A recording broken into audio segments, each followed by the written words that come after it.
सभी गुरु भाई बहनों को सादर जय गुरुदेव। आज के सत्संग वीडियो में पूज्य महाराज जी ने बताया है कि जब भी प्रेमी भाई बहन मथुरा आश्रम पहुंचते हैं और गलती से यदि उनको कोई मान सम्मान ना दे पाए या पानी की ना पूछे तो लोग बुरा मान जाते हैं, जबकि ऐसा कभी नहीं होना चाहिए। क्योंकि गुरु दरबार में आप आते हैं और गुरु दरबार में क्यों बुरा नहीं मानना चाहिए, किन किन चीजों को ध्यान में रखना चाहिए, आइए सुनते हैं आज के सत्संग वीडियो में। शायद सूट बूट टाई कोट पहनने वालों को सम्मान नहीं मिला। एक फकीरी बाना फकीरी कपड़ा पहन करके साबरमती के संत तूने कर दिया कमाल। आदमी भारी वैभव से महान नहीं बनता। Good idea, good behaviour, good thinking, civil living and high thinking, सादा जीवन उच्च विचार, परमार्थी आदमी को, आध्यात्मिक पुरुष को, साधक को, सत्संगी को अपना जीवन सादा बनाने का प्रयास करना चाहिए। आपका कपड़ा, आपका पहनावा पोशाक, आपका भोजन, आपकी बोली भाषा, कड़ुआ मत तू बोल तेरे भले की कहूं, कड़ुआ खाओगे कड़ुआ बोलोगे, मिर्च मसाला ज्यादा खाओगे कड़क बात बोलोगे, गुस्से वाली अहंकार वाली। सादा भोजन खाओगे तो जबान भी सादी मीठी आवाज निकलेगी, स्वीट। इसलिए सत्संगी को अपने जीवन शैली में बहुत परिवर्तन, व्यवहारिक परिवर्तन आप घर परिवार समाज में कर नहीं पाते हो। बस एक ही शिकायत करते फिरते हो कि भजन नहीं बन रहा, भजन नहीं बन रहा। कैसे भजन बनेगा? मान सम्मान गरूर गुमान कोई बर्दाश्त करने को तैयार नहीं, क्षमता नहीं रह गई। एक बार किसी ने कुछ कह दिया, मथुरा छोड़कर भाग गए। कहते अब हम मथुरा नहीं जाएंगे, हमको पानी नहीं दिया, हमको टट्टी में नहीं जाने दिया, हमको भंडारे में खड़ा करा के रोटी दिया, हम भिखारी। अरे भाई भिखारी, गुरु की दर पर सब भिखारी हैं, राजा भी यहाँ भिखारी होता है। फिर भी दया की भीख मिल जाए बहुत बड़ी बात है। अहंकार गरूर गुमान घमंड ही तो त्यागना पड़ता है। बड़े बने तिन मार सही, नानक नन्हा हुए रहो जैसे नन्ही दूब, और घास जरी जाएगी धूप खूब की खूब। दीन गरीबी मत इस युग का, कहा कंचन तजना सरल है, सरल त्रिया कहने मान बड़ाई ईर्ष्या, दुर्लभ तजनी ये, मान तजा तो क्या तजा, कंचन तजा तो क्या तजा, मान तजा ना जाए, मान बड़े मुनिवर गले मान सबन को खाए। मान सम्मान की चपेट में तो ज्ञानी पुरुष भी आ जाते हैं, हम लोग तो छोटे छोटे जीव हैं। इस पर भी आपको चिंतन विचार करना चाहिए, चाहे कुछ भी हो जाए। कहा ठोकर खाऊं 1000 रुपए, रहूं धनी के द्वार, एक दिन ऐसा आएगा धनी करेगा प्यार। आपको मास्टर से पढ़ना है कि विद्यार्थी से पढ़ना? स्कूल में किसी बच्चे से आपका झगड़ा हो गया, स्कूल छोड़कर भाग जाओगे, नुकसान आपका होगा। आपको तो मास्टर पढ़ना, चुपचाप आप किनारे होकर पढ़ो। आप विद्यार्थी से झगड़े के पचड़े में क्यों पढ़ते हो? हम सब लोग इस आध्यात्मिक स्कूल के विद्यार्थी हैं, अनेक जिले के, अनेक प्रांत के, अनेक जातियों के, अनेक धर्म के, अनेक विचार के, मुंडे मुंडे मतिर भिन्ने, अच्छा सच्चा खराब से खराब लोग इस गुरु महाराज के सत्संग स्कूल में यहाँ आए हुए हैं। आप परख लिया करो, गड़बड़ा किनारे हो जाओ।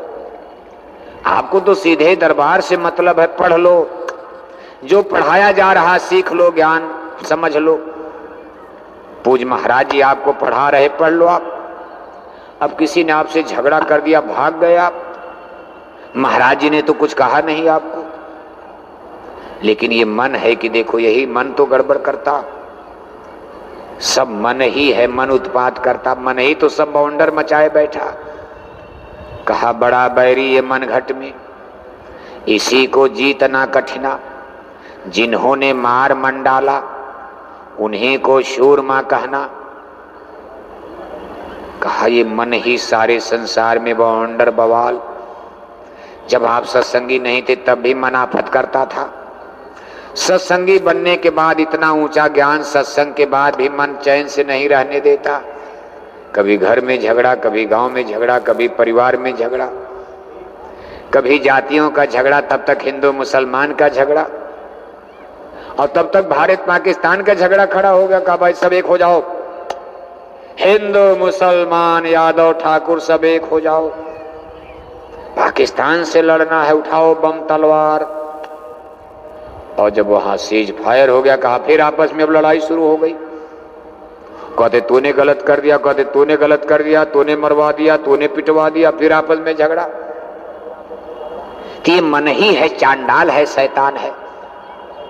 अध्यात्मवाद में झगड़े का निराकरण होता, इसलिए अध्यात्मवाद का ज्ञान संसार के लिए बहुत जरूरी है।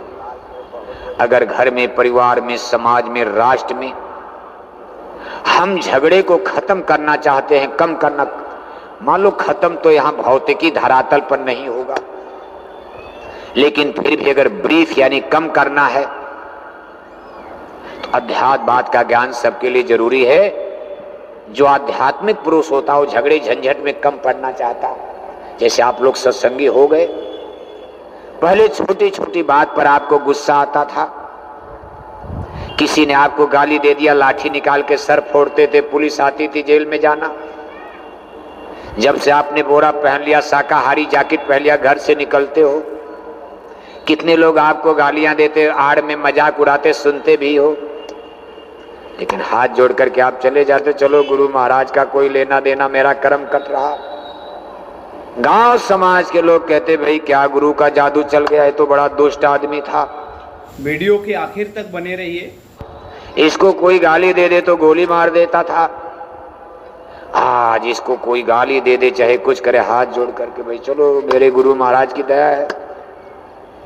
अगर इसी तरह का आध्यात्मिक चिंतन, सोच मान लो आपके पूरे गांव में हो जाए, मतलब पूरे भारत की बात तो अभी छोड़ो, आप जैसे आप छोटे दायरे में देखो, आपके गांव में सब लोग सत्संगी हो जाएं, बच्चे से लेकर बूढ़े जवान सभी जाति के लोग,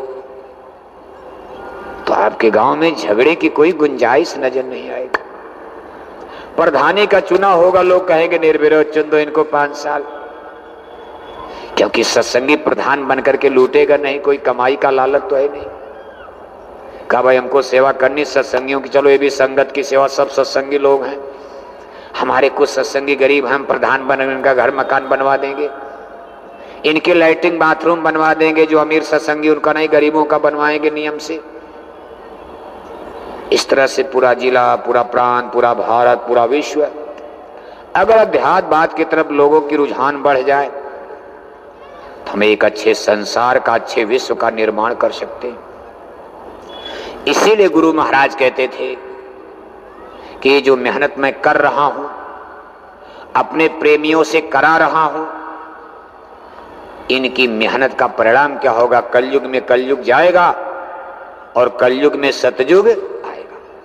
सतयुग का मतलब सूरज चांद नहीं बदलेंगे, आदमी का बिहेवियर, आदमी का व्यवहार बदल जाएगा। आधी रात के समय हमारी बहन बेटियां, किसी की बहन बेटी सोने चांदी के गहने पहनकर जंगल में अकेले जा रही, अगर कोई जंगल में पुरुष मिल गया, हाथ जोड़कर कहेगा देवी किस गांव की रहने वाली हो, अकेले जंगल में कहां जा रही, चलो मैं आपकी मदद करूंगा, मैं आपको घर तक पहुंचा दूंगा।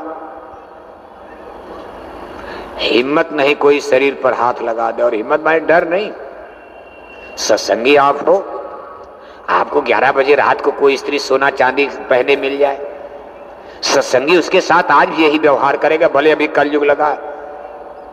लेकिन सत्संगी की विचारधारा, अगर आपको 11 बजे रात में कोई स्त्री संकट में कितनो सुंदर हो, सोने चांदी के गहने पहने हैं, जंगल में अकेले मिल गई, हमारा कोई भी सत्संगी भाई उसके साथ एक आदर्श व्यवहार करेगा कि मेरे गुरु के नाम पगड़ी ऊंची होगी, अगर घर तक पहुंचा दूंगा, कल इलाके में हल्ला मचेगा, जय गुरुदेव वाले कितने ईमानदार, कितने चरित्रवान होते हैं। इसी तरह की विचारधाराएं अध्यात्मवाद ये साइंस ऑफ सोल, सारी समस्याएं, लड़ाई झगड़ा झूठा द्वंद्व, सत्संगी झूठ नहीं बोलना चाहता। अध्यात्मवादी लोग ज्यादा निंदा चुगली के चक्कर में नहीं रहते। आध्यात्मिक लोग तो गुरु का कीर्तन सुनना चाहते, गुरु की महिमा सुनना चाहते, निंदा चुगली से कम। मान लो कुछ सत्संगी तो भी उसी में आनंद आता, निंदा चुगली में। निंदा चुगली छोड़ तेरे भले की कहूं, कभी निंदा चुगली इन सब चीजों से बचो। आप ये सब चीजें देखो संत मत में, गुरु महाराज या सभी संतों ने यही सिखाते हैं। एक आदर्श जीवन नैतिक मूल्यों पर आधारित है। अगर अध्यात्मवाद स्थापित होता है भारत में, हम एक अच्छा समाज निश्चय ही बना लेंगे। लेकिन कठिनाई आज की तारीख में तो जरूर है। मन तो बखेड़ा खड़ा किया है। मन काल प्रभु का करिंदा है, मन चाहता नहीं, मन चाह रहा जल्दी इनको आफत करा दो, मारपीट करा दो, इनका बम उम गिरवा दो, लाख करोड़ मर जाए, लाओ नरक में डाल दिया जाए। चूंकि कलयुग संतों का युग है, संत बीच में रेजिस्टेंस प्रतिरोध लिए खड़े हैं। कहा ना ना हमारा सत्संग प्रचार चलने दो, हम इनको सुना सुना कर अभी शाकाहारी बनाएंगे, इनको गुरुदीक्षा गुरुमंत्र नाम दिया जाएगा, इनको नरकों से जन्म मरण से बचाने का अभियान संतों ने चला दिया, नहीं जाने दिया जाएगा। काल प्रभु कह रहे हैं कि महाराज कब तक? अरे कहा भाई कब तक क्या, कलयुग तो आपने हमको दे दिया है। जो डिवाइडेशन एग्रीमेंट हुआ है 3 युग काल ने ले लिया। कहा सतयुग त्रेता द्वापर माही, तीनों युग जो थोड़े जाई, चौथा युग जब कलयुग आई, तब हम आपने अंश पठाई। 3 युग समझौते में काल प्रभु ने ले लिया। कहा सतयुग त्रेता द्वापर बीता, कोई न जानी शब्द की रीता, कलयुग में स्वामी दया विचारी, प्रगट करके शब्द पुकारी। 3 युग काल का प्रभाव चलेगा, उनका चलेगा, उन्हीं के अवतार होंगे, उन्हीं का चलेगा। यदि आज का सत्संग वीडियो आपको पसंद आया है तो हमारे इस चैनल को सब्सक्राइब करें, वीडियो को लाइक करें और भी सत्संगी प्रेमी भाई बहनों तक हमारे इस वीडियो को पहुंचाएं ताकि उनको भी सत्संग का लाभ मिल सके। जय गुरुदेव।